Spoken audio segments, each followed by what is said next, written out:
ஒரு சௌச்சவை எடுத்து சின்ன சின்ன பீஸாக கட் பண்ணி வச்சுருக்கேன். 2 வெங்காயம் அரிஞ்சு வச்சுருக்கேன். கருவேப்பிலை, கொத்தமல்லி, 3 காஞ்ச மிளகாய் எடுத்து வச்சுருக்கேன் தாளிக்கிறதுக்கு. 3 தக்காளி அரிஞ்சு வச்சுருக்கேன். இப்போ சௌச்சவை கூட்டு எப்படி பண்ணலான்றதை பார்க்கலாம். இப்போ எண்ணெய் ஊற்றுங்க. கொஞ்சம் கடுகு,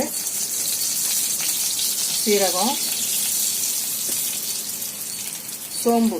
இது கூட்டுன்றதுனால கொஞ்சம் சோம்பு சேர்த்துக்கோங்க, வாசனையாக இருக்கும். அது கூட காஞ்ச மிளகா, கருவேப்பிலை போட்டு நல்லா ஃப்ரை பண்ணணும். இது கூட வெங்காயத்தை நான் சேர்க்குறேன். முன்னாடியே காட்டியிருந்தேன் உங்களுக்கு 2 வெங்காயம் அரிஞ்சு வச்சுருக்கேன்னு. பொன்னிறமாக ஆகிற வரைக்கும் இது நல்லபடியாக வறுக்கணும். வெங்காயம் நல்லா பொன்வறுவலாக ஆயிடுச்சு. இப்போ நான் அரிஞ்சு வச்ச தக்காளி அதில் சேர்க்குறேன். நல்லா தக்காளி சேர்த்துட்டு நல்லா வதக்கி விடுங்க. கூட்டுக்கு தேவையான அளவு உப்பு நான் இப்பயே போட்டுடுறேன். அப்போ தான் தக்காளி நல்லா வதங்கும். அதனால் தேவையான அளவு உப்பு போட்டுட்டு நல்லா பரட்டுங்க. தக்காளி நல்லா வதங்கணும். இப்போ தக்காளி நல்லா வதங்கிருச்சு. இதில் 1 ஸ்பூனு நல்லா கொஞ்சம் நல்லா நிறைய எடுத்துக்கோங்க. 1 ஸ்பூனு மிளகாத்தூள் போட்டு நல்லா வதக்கி விடுங்க. பச்சை வாடை போகிற அளவுக்கு வதங்கட்டும். வதக்கி விடுங்க. மிளகாத்தூள் நல்லா வதங்கிடுச்சு. இப்போ பச்சை வாடை வதங்கிட்டோம். நான் இப்போ சௌச்சவை சேர்க்குறேன்.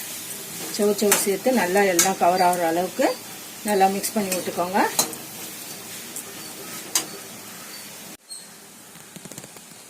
இப்போ எல்லாம் மிக்ஸ் ஆகிடுச்சு. இப்போ நான் குக்கரில் 3 விசில் போட்டு பருப்பு கடைஞ்சி வச்சுருக்கேன். சிறுபருப்பு, துவரம்பருப்பு ஒரு கைப்பிடி அளவு வச்சு போட்டிருக்கிறேன். இப்போ இதில் மஞ்சத்தூள் போடுங்க. அதுக்கப்புறம் பெருங்காயம், தேவையான அளவு பெருங்காயம் போடுங்க. அதுலேயே கொத்தமல்லி மேலே தூவி விட்டுருங்க. இப்போ இது நல்லா வேகணும். கூட்டு ரெடி ஆகிடுச்சு பாருங்கள். நல்லா வெந்துடுச்சு. இது இப்போ வந்து நம்ம சாப்பாட்டில் போட்டு சாப்பிட்ற அளவுக்கு வெந்திருக்கு. இதில் கொஞ்சம் கொத்தமல்லி தலையை தூவிட்டு ஆஃப் பண்ண வேண்டியது தான். இந்த ரெசிபி பிடிச்சிருந்தா எனக்கு லைக் போடுங்க, சப்ஸ்கிரைப் பண்ணுங்க, கமெண்ட் பாக்ஸில் கமெண்ட் பண்ணுங்க. நன்றி.